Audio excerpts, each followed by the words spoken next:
Hey everybody, Tesla Boomer here. Welcome to my channel, Tesla Travels and Stops. This video is really not going to be about any stops or locations. What I wanted to do in this video is really talk to those of you who suffer from ulcerative colitis or IBD, as I did. As you know, if you saw my intro video, I really wanted to start this channel for no other reason than to really help folks who travel, whether you're in a Tesla or whether you're in another vehicle, know what's at the stops. It's an important thing. It was important for me after I was diagnosed and hit with ulcerative colitis. So I just kind of wanted to give you a little bit of my story on this, and in my hopes that it helps someone and encourages someone. Because the bottom line is we got to continue to live life, and part of living life is getting out there and traveling around and trying not to be afraid to do so. But my story really begins even before I was diagnosed. I knew there was something wrong. I always had issues, particularly in the morning, and really had to time a lot of things that I did not leave until certain times of the day, because I knew that I had something going on. But it never really got any worse for a long period of time. It would get better here and there and whatnot. I was able to manage it pretty well, particularly with times of the day. For some reason, for me, the mornings were a lot worse than the rest of the day. And that lasted for several years for me. It was on or around 2012 that things changed. And when it hit me, it hit hard and it hit all at once. And in the beginning, I was somewhat in denial, and this was around February of 2012. And I had a good bout, what you would call a flare, that I really didn't know about. And I thought it would go away like it had in the past. And this time it didn't. And it got worse. And it got worse by the day. So what did I do? I did the cardinal sin.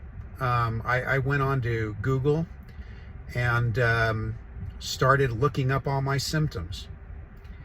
And based on that, was pretty much sure that I had colon cancer.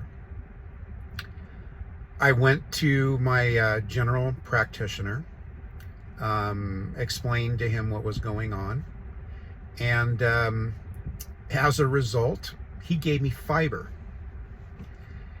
And if any of you out there who suffer from this know, fiber is not a real good thing.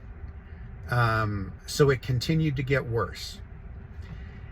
And then what I noticed was the massive amount of weight loss that I was experiencing. Long story short on that, within 4 months, I went from 215 pounds to 168 pounds. So thus, between that and the symptoms, I thought for sure I had colon cancer. I finally went back to my GP and explained what was going on, and then finally was able to get an appointment with a GI. Now that appointment didn't occur right away, and I don't know how the medical is where you are, but it took a couple of months.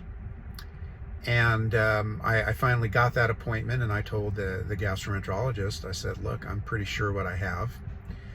And he looked at me basically, and he told me that, medicine was really a lot of different things. It was a percentile game of chances. And he told me the chances are cancer was not what I had. But we were going to go ahead and do a colonoscopy and find out for sure. And upon the results of that colonoscopy, I found that I had pretty much inflammation throughout the entire large intestine, and thus the diagnosis of ulcerative colitis. It affected everything that I did every day. It affected me at work. It affected me at home. It kept me at home. The worst thing it did was affect my mind and got me very depressed. and afraid to do anything, afraid to go anywhere, because I was also embarrassed. At that point in time, too, into it, I had things that I had to do. I had a daughter getting married. I still had to work. So I had to deal with it. And they decided in the beginning to give me a medicine called Lialda, which is a mesalamine. I don't know if I said that right or not, but that's what it is. And that ran my liver numbers crazy. So they took me off of that. And then they gave me something called Aprizo. And that worked. And it worked for about 6 months. And after 6 months, when I was taking it, I got a lot worse again. So on my own, I stopped taking it, and I went back to the doctor, and happened to see a PA who wanted to give me more of an autoimmune, an immune suppressant pill. And then the other doctor, the doctor I had, said, no, we don't want to do that. We did another colonoscopy, and it was interesting because it had cleared up on about 3/4 of the intestine, but still was in the lower part of the intestine. So he encouraged me to continue with the Aprizo. I tried it again, and it did not work real well. So I stopped it on my own. I was able to manage it a lot better at that point. I changed a couple of things in the diet, but still was dealing with it on a daily basis. And that's when the traveling, came in. Had a family member moved to Oklahoma. So the drive there was always a challenge. Driving back to California, where we have family, always a challenge. Could never leave early in the morning. Multiple stops all the time, and just real panic every time, there was even 5 miles from an exit at times.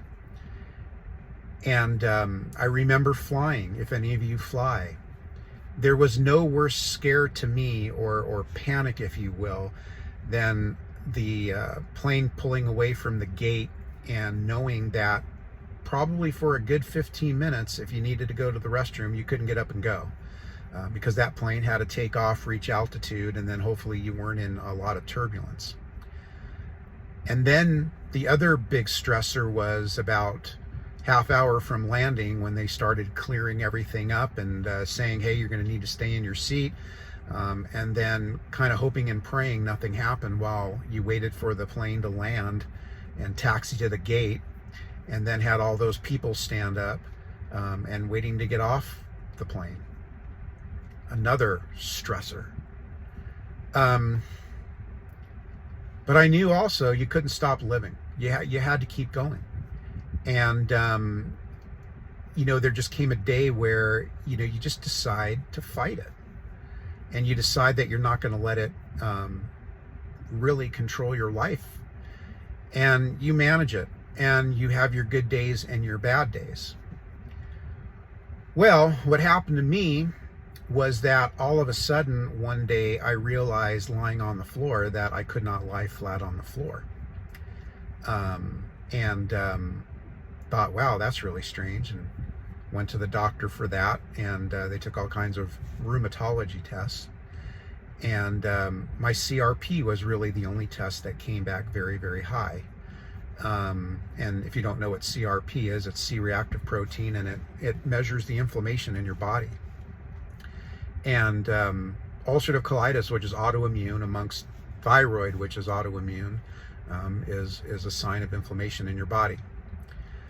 So instead of doing what I should have done and gone to a rheumatologist right away, I said, it's nothing, it'll go away. I'll wait. And I wound up waiting a year until I started to get very, very stiff. And went to the doctor and finally decided to go to a rheumatologist, and was diagnosed with ankylosing spondylitis. Now you may be asking, what does that have to do with IBD? What does that have to do with ulcerative colitis? And I thought the same thing. And what I was told by the doctors is that when you have autoimmune type diseases, they will morph into other things, and they can morph into other things. And for me, it morphed into ankylosing spondylitis, which is where your spine is trying to fuse around your neck area in the back, and then in your area where the spine really connects, to your pelvis area. And it was not a great thing to hear. And when I look at it now, it was almost kind of like a blessing in disguise, because what they put me on right away was Humira. And Humira worked not only for the ankylosing spondylitis, although it is slowly progressing, and I know that, but it also worked really, really great with the ulcerative colitis. I mean, pretty much stopped it in its tracks. And it's gotten better and better over the time with the Humira. It really did wonders. So the point really of this video, and I promise I will get back to reviewing stops for you and showing you and letting you know if the restroom facilities are there, because I know when you're in this situation, you not only want a facility, you kind of want a little privacy as well.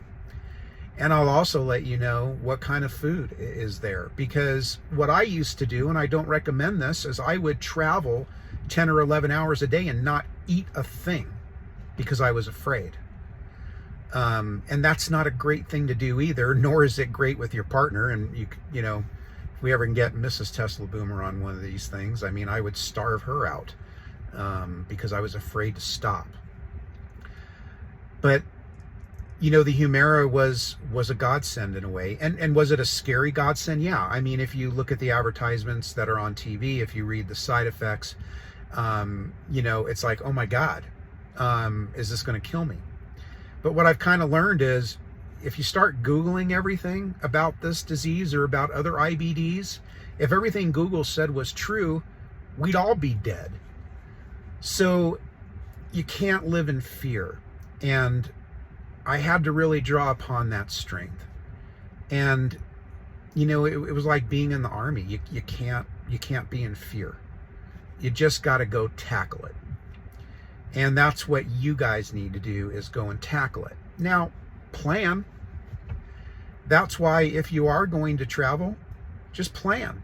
I mean, even in the beginning when it wasn't under control, and maybe it's not under control for you, I used to plan stops or understand stops along the way from my house to work, just in case I had to stop. And worst case scenario, I'd carry a roll of toilet paper in the car. I'm not above having to do what you got to do. Did it in the Army?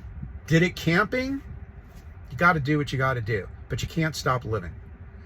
You got to continue to fight. You got to fight, particularly the mental aspect of it, the depression that sets in, the fear of leaving your house in some cases. You got to do that. So I just wanted to share a little bit of that story with you, and to really kind of elaborate on the reason why I wanted to do this channel. If you've seen my videos, you know I'm not a professional YouTuber. I'm just not. Like I said, I leave that for the other folks that are on there. I just want to be able to provide information to people that will travel around and try and help you when you make those stops, wherever they may be. And that's really what I'm dedicated to doing. And if I can help one person be comfortable, if I can help one person find the right food or find the right facilities in their travels, and then I've accomplished what I needed to accomplish. So I just wanted to share a little bit of that story with you. I wish you all the best if you have this disease or another form of it, whether it be irritable bowel syndrome or, God forbid, Crohn's. And people with Crohn's are much worse off than I am. And I've known a few people with that. But I want you to fight it. I want you to get out there and travel and live life. Don't let this thing beat you. Don't let it take you over. As hard as that is in the beginning, I understand. Don't be afraid of the medications. Do make some changes to your diets. And one of the biggest things that I found outside of the Humira are the berries, the blueberries especially. When I started eating blueberries on a regular basis, my CRP was still a little high even with Humira, but when I started to switch to the berries for the first time in 7 years, I had a normal CRP blood test result. So do those. And I can tell you where to get them too. Get them at Sprouts. They're sweeter at Sprouts than they are in the regular grocery store. So, if you got any questions, please, you can leave a comment. I think I've got an email in my embedded somewhere here in my information that can be reached out. But you got to continue to fight. So I'm going to be moving on here pretty soon. I'll do a review of a stop in Colorado Springs and probably Monument area over the next couple of weeks to help you with that if you're traveling north-south along I-25 in Colorado. Going to be heading to Oklahoma soon, so I'll do a couple of reviews of some stops there. And in October, actually heading to Hawaii for a couple of weeks. Never been there. I'm not going to have a Tesla, but we are going to be doing a lot of driving, so I'm going to be doing a lot of reviewing for you if you ever decide you want to take a trip to Hawaii, and we'll be on the Big Island in Maui. So with that said, drive safe, be safe, and we'll be talking with you soon. So thanks for tuning in, and God bless.